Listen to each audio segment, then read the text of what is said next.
But what do you make of the market action so far? I mean, where's your head? So my head is the market is still thrashing around with, oh my God, look at the inflation numbers versus some underlying changes going on. So there's rotations going on, which makes everything feel super choppy.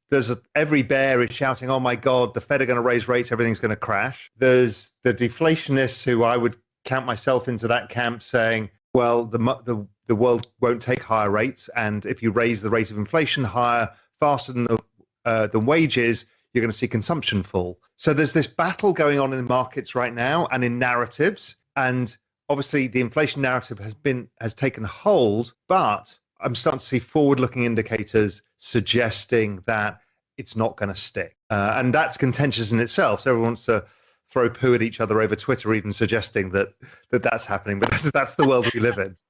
It's so true. This is a time when there's very little consensus. It's confusing for people. Yes, it is. And that's usually what happens when you're at the end of a particular market regime. So, you're starting to see the two different narratives fighting for control. And it feels like that's the situation we're in. Doesn't mean it happens overnight. I think market volatility is the outcome for a while longer until people get comfortable with, okay, what is happening? Now, it's pretty straightforward to me. Is if the bond market, if we look at the yield curve, it's flattening. If that breaks those recent lows, it's telling us the Fed cannot raise significantly more, or even the 4 times that they're talking about. So then we will start to see the 10-year bond yields peaking out. That would be at the top of that long-term trend, the chart of truth, as I call it, which is the 30-year channel of bond yields. At about 2% is the top of that channel.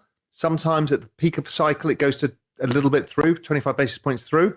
So somewhere around then, you'd start to see the reversion. We're starting to see the ISM new orders, the ECRI.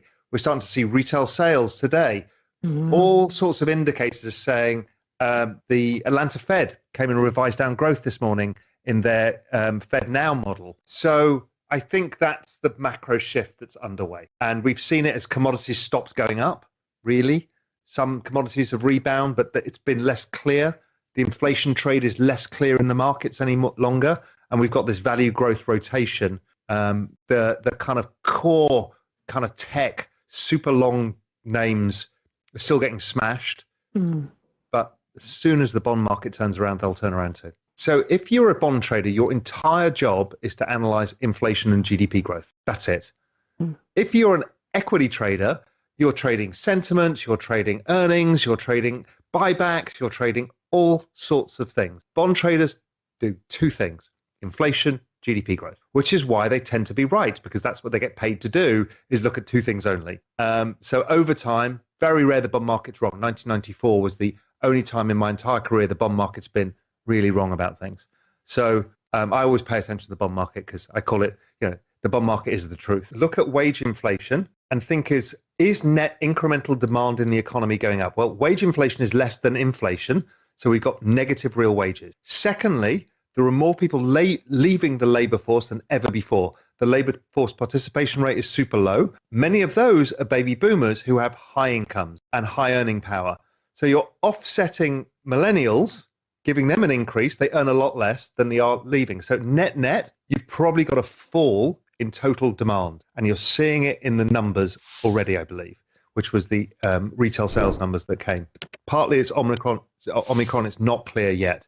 But my view is that we're actually lowering the trend rate of growth, but people can't see it because we're still dealing with the machinations after the pandemic. Yeah. What do you think this means for the Fed then? So my view, and it has been all year, I've been looking at this whole junction all year because I think it's the bigger trade, is I think the Fed are not going to deliver what they say. I looked at every recession going back to 1963, and almost every single time there is a growth scare early on because the economy's not fully stabilized yet. So what happens is stimulus comes out of the economy, fiscal stimulus. The Fed start talking about tightening because inflation's risen, because the year-on-year rate of change and stuff like that. This time we've got supply issues. And then what happens is the Fed think about raising, and before you know it, growth evaporates again. And then the Fed actually end up cutting. So I think we will get a couple of rate rises in, potentially, maybe only one. That's my view. Well, because I One. think by June, I think inflation's back down to 3%, and the ISM is probably closer to 52 than it is to 60. So you don't want to tighten into a falling economy going into an election. I know the narrative now is, well, they need to tighten to look like they're fighting inflation. Best thing to do is talk tough, get a rate hike in, maybe two 25 basis points in, then let the natural kind of ebbing and flowing of the economy work in your favor. You can say, we've beaten inflation, and then you can get a stimulus package through. So here's the fact is, I saw it yesterday, and I've been following this for 2 decades now. Every single year of my entire career, every single investment bank has predicted rates too high, without question. 100% forecast error. And they do it all the time because they seem to ignore the fact that we're in a secular downtrend driven by demographics with a massive credit bubble. So you can't raise rates. I mean, you can't generate inflation and you can't raise rates. But they ignore it every time. And every time, I remember last time we hit the chart of truth line, which was back in 2018. The last time I was starting to comment about, I think this dynamic's changing. Jeff Gunlack's like, it's breaking the chart of truth. It's going to 6%. The world's going to fall apart. I've heard this every 3 years of my career, and it never happened. Now, is this time different? There's always a probability, but it's not the highest probability to me. So what makes long duration assets less attractive is not increasing bond yields, it's the inflation that we've had. So you discount it by the inflation. So if the market is wrong in expecting higher inflation for longer, then growth stocks will explode higher again. Because really, let's face it, we live in an exponential age. Anybody who thinks that tech stocks, high growth, long duration tech stocks that are capturing exponential rise of technology are not going to go up again, that can't happen just because of network effects of what's going on. We're not talking about IBM here or GE stock, or some of these things can trade sideways for decades, but you can't trade sideways for decades when you've got exponential growth going on. It just can't happen.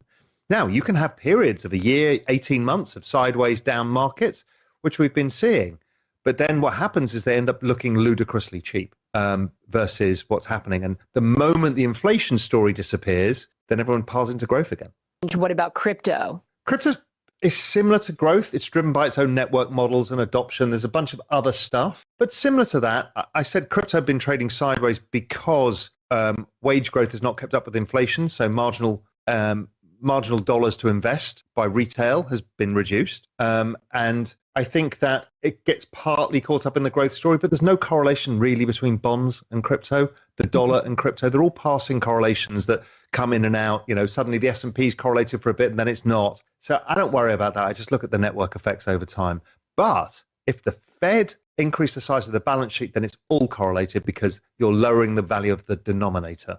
So that's why when the Fed increased the balance sheet, what you find is that everything goes up. Now, does it happen when the Fed decrease the balance sheet? Are they going to shrink the balance sheet? And does that crash the markets? If they do it, markets will stop going up as much because of the fact that you're increasing the value of the denominator.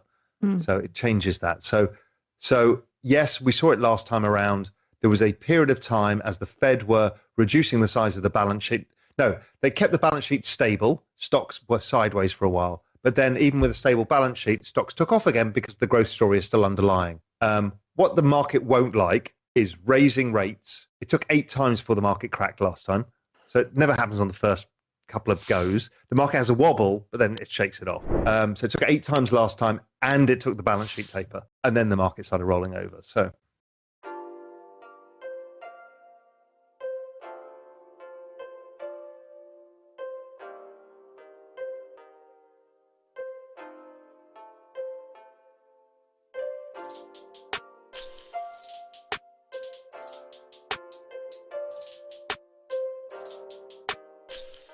Shopfreemart Activate is a proprietary blend of chitin, chitosan, oligosaccharide-based food product, fortified with vitamins that are designed to reduce fungal, candida, increase healthy, bifidobacteria in the colon, reduce irritation of the bowel, high blood sugar, hypertension, LDL, cholesterol, and excess weight, inhibit the absorption of fat, support restful sleep, immune system, liver function, kidney function, and digestion.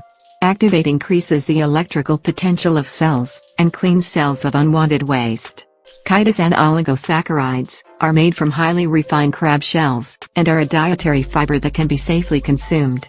These 6-chain sugar polymers can survive heat and acid and can reach the colon, where they are broken down by the enzymes and delivered throughout the body to cleanse cells of waste, thus causing them to function more efficiently. In Japan, chitosan are said to work as cell activators because of their remarkable binding and cleaning ability. The oligosaccharide form of chitosan is widely used in Japan to treat ailments such as hypertension, diabetes, high LDL cholesterol, gastric ailments, liver ailments and more, because of its ability to bind with fats, lipids, and waste in the body. The effects of colonic imbalance: the increase of harmful bacteria lowers the body's ability to absorb calcium into the bone and muscle tissues because of the increased ability to absorb fats and salts. Harmful bacteria can cause diseases such as colon cancer, arteriosclerosis, diabetes, and some autoimmune diseases. Without proper colonic balance, harmful bacteria and yeast organisms such as Candida albicans are permitted to grow out of control. Since yeast is a living organism that excretes waste into the body, Candida overgrowth has been thought to cause a variety of health problems, from vaginitis, oversensitivity to fungus and mold, respiratory problems, acne, headache, inability to lose weight, edema, chronic fatigue, constipation, and diarrhea, to name only a few. Because the chitosan oligosaccharides clean waste from cells and facilitate the growth of good bacteria, it can be considered as an anti-candida food. Now for the role of bifidobacteria. The human colon contains trillions of bacteria, both good and bad, which absorb nutrients from the colon. Bifidobacteria is a beneficial bacteria responsible for keeping colonic balance. A high presence of this bacteria is necessary for normal bowel movements, proper digestion of protein, and the accelerated utilization of the vitamin B group of vitamins. Stress, antibiotics, improper diet, food additives, chlorinated and fluoridated water, refined sugars, and flour products, birth control pills are just a few of the factors that kill good bacteria and allow harmful bacteria to grow. Persons with a high presence of this bacteria experience less gastric problems, and usually suffer fewer chronic diseases because of higher immunity. Is Shopfreemart Activate safe? People with shellfish allergies should start out slowly, or consult a physician before taking Shopfreemart's Activate. There are no known side effects, since chitosan and its oligosaccharide derivatives come from the shell, not the meat of the shellfish. There are also no known side effects when taken with medication. Shopfreemart Activate is a food product, not an herb or a drug, and has no toxicity.